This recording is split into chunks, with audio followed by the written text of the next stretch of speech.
This was really compelling and more questions than there were answers. But what I wanted to know was, what are the elements to creating a compelling documentary, and how does that kind of influence the storytelling process with this documentary? Well, I mean, I think the cornerstone of any good show, any good documentary, any good film is a great story. And this is that. This is a fascinating, baffling, stranger than fiction story.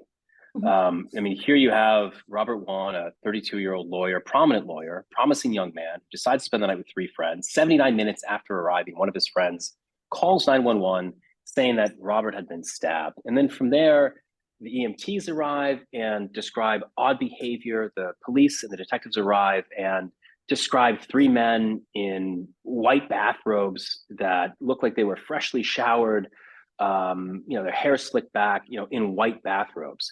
I mean, right there, you have the trappings of a murder, of a great murder mystery. Mhm. So before I go on about the murder mystery too, I also want to make sure, part of it too is like, we set out to seek justice for Robert Wone. I mean, we also have a role as storytellers that, what's our motive? It's always to entertain, right? There's always a desire to touch the audience, but there also is there's an aspect of seeking justice. We have to have, there's a responsibility that we have to not just tell a great story and make it cinematic and make it beautiful, but also to advocate on this victim's behalf. We want to make sure that this gets out there. So maybe somebody comes forward and maybe they know something, maybe they heard something, maybe somebody said something to them, 16 years ago, and maybe a clue or a tip or something might come, something might come forth from this that helps give detectives the clues and maybe some more information to help solve this case. Because spoiler alert, it is an unsolved case. But anyway, going back to the idea of, what do you need? Yeah, it starts with a great story. And then I think, you have to work with a great team. And this is a team sport. So you're talking with me, but there's so many people behind me. There are so many people that really, ultimately, I'm kind of working with them or for them. I serve the story as we all do. But you have Luke Geisbuehler, this amazing DP who brought a beautiful look to the film.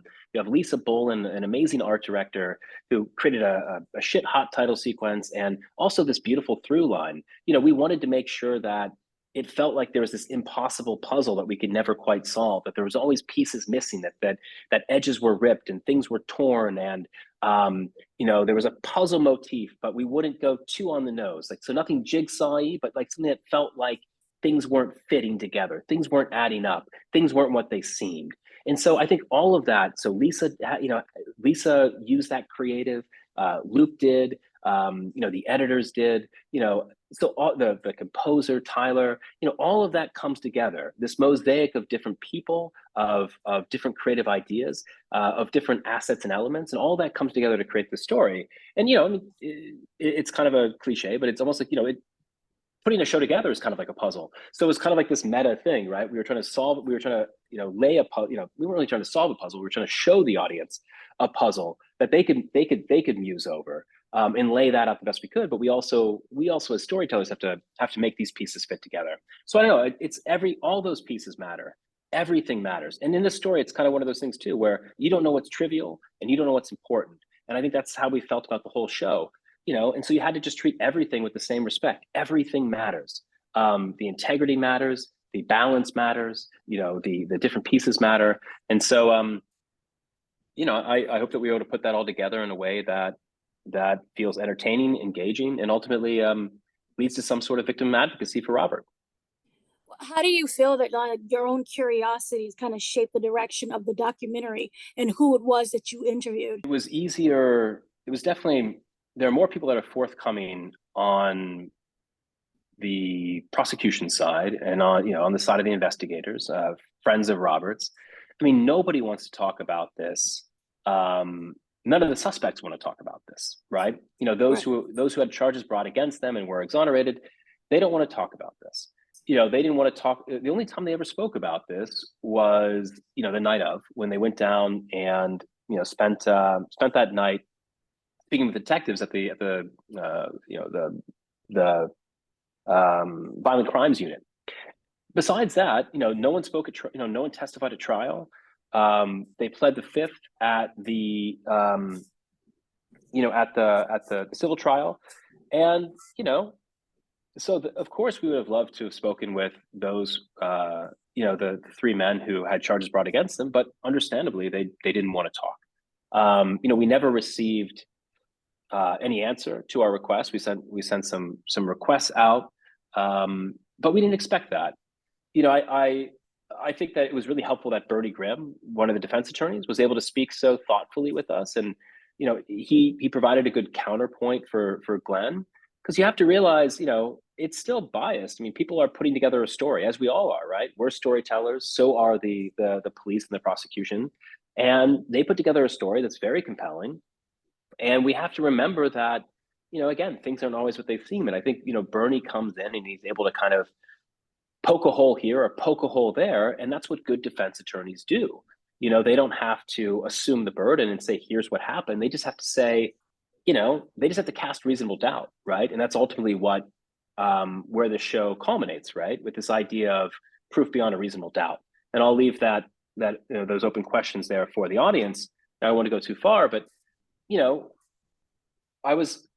were I think it was a challenge to find balance, but I think we did a good job finding that point counterpoint. But of course, we expected the people who spoke with us to be more forthcoming than the suspects. What's really interesting about this is you create a mystery within a mystery, first as a storytelling. So I was interested in, how do you decide, how does this all unfold? Do you go by evidence per evidence? Is it one interview and then you have, because you went back and forth between the prosecutor and the defense with the interviews, and how they went toe to toe with, nope, he's wrong with this part because my client did this. So how is it that you decide how that mystery unfolds for us, the viewer? We have to stay engaged. True. Yeah, I think you picked up on something. I mean, I think ultimately, we start out like it's this murder mystery on Swann Street, right? And there's a chronological aspect to that. Robert arrives, there's a phone call, or we started the 911 call, but the EMTs arrive, the detectives arrive, right? And then all of a sudden we get into the interrogations. And then, we follow a chronological path. I think that was important, to have some sort of sense of chronology. You have to kind of know where you are, right? And I think the balance that we always try to figure out was, okay, we want to make sure that we have some POV of that time. What did you see? What did you feel? What did you know at that moment? And then have context, right? And I think, that's what we have to do as storytellers. It's always story, context. So kind of knowing when to be in the moment and knowing when to kind of step back and provide context for that moment. I think that's a delicate dance, and I think we did it well. And I think, we were able to work through the crime. There's a bit of like what I think a natural kind of organic first episode. And then the second episode, you're right, we start then leading into the trial. And I think that's where you start to have these two sides, the prosecution and the defense. And again, they're both seeking justice, right? They're both, they both have, there are three people that also had their lives, destroyed as well. And, it ultimately kind of goes into that direction, because, that's where the face-off is, right? We go to trial, and, you have a finder of fact that's ultimately going to weigh in on a lot of these pieces that we've experienced throughout the show to this date. So there has to be that culmination. So I think as a storyteller, there's chronology, there's culmination, and I think there's point counterpoint, and there's mystery. I think one of the things that I always mention in conversation, it's often, if you and I were just talking off the record, we can have a very circular conversation about what happened. But in a show, we have a responsibility to have a narrative arc. So it's hard to be like, oh, and then you learn this, and there's this dead end, and then you come over here. But if you look at this with this piece of information, that doesn't add up anymore. And there's a lot of kind of, you get somewhere in conversation where you think you have something figured out, and somebody else throws like well, what about this? And you're 95% there, and then it all kind of comes crumbling down. And so there's an aspect, I think, in conversation about this case that doesn't translate the same way in the way that we told it. But I think so. Yeah, we ultimately had to kind of embrace too, like the way it was uncovered. The way that the prosecution and the investigators ultimately experienced the case. Do you find I know as documentarians you have to remain unbiased, but is that even humanly possible? I mean, we're all biased, Right. for sure. I mean, you're biased the moment you decide to frame something and put something in frame and cut something out. You're biased when you decide to say this shot's better than that shot. I mean, filmmaking's a series of decisions. It's a series of putting the puzzle together, and of course, our biases play into that. I think that we tried. Again, it's a team sport, so I think we're always trying to check ourselves. Whether it's the amazing executive producers, Eric Wetherington, Patrick Reardon, the producer Andy, our editors, namely Ian Hutchinson. We're always kind of playing things off our co-EP Maggie. We're always playing things off each other. Like, what about this? What about that? Did we go too far here? Is that speculation? Do we need an opinion qualifier? I think we went to great lengths to make sure that we would check those biases. I don't know. I think we did the best we could. I think that we were able to give Bernie a lot of screen time to kind of, again, poke holes and raise questions. And again, his job was never to have a better story, have an alternative story. His job is to challenge the dominant narrative set forth by the prosecution and the investigators. By this being an being an open case still, and not really having those answers, is the ultimate goal to find the murderers, or to get more answers? What is that ultimate goal compared to if this was a closed case? I mean, it's an open case. I mean, then I think the goal with any open case is to solve that case. Is to have some sort of closure for the family of Robert, for his wife, for his friends, for everybody who's been involved in this case. I mean, Glenn Kirshner, the prosecutor, says this is his white whale. This is the one that got away. I think everybody wants closure. Any unsolved mystery wants to become a solved mystery.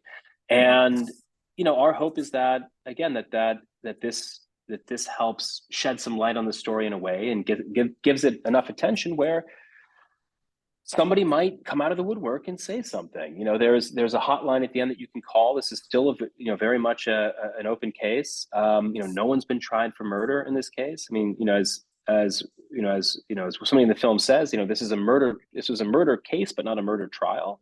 That's another one of those fascinating pieces. And the answers are still out there. And we still don't know what happened inside that house in those 79 minutes. And I think Robert's family deserves to know. And I think, in the pursuit of justice, we want to uncover what really happened. Lastly, do you believe that justice was served? Well, not for Robert, no, right. Because no one was held accountable for his death. Now, there was due process. Mm-hmm. People might not like it. People might not agree with it. But, 3 people had charges brought against them. They were ultimately exonerated of those charges, which we have to be really mindful of when telling the story. There was due process. People might not think it's fair. People might not think it's right. Everybody, as our defense attorney says in this, everyone loses. Robert lost his life. His family and friends lost, someone they loved dearly. All of the men involved, they had their reputations destroyed. Their lives were completely decimated. They were excommunicated, from everything that they were involved with. So, no one wins. I mean, I guess, so no, I don't think justice has been served. And that's, again, that's why we hope that someone comes forward and maybe one day justice will be served. Thank you so much for speaking to me. Very compelling documentary. Thank you so much, Dan. I appreciate your time. Thank you.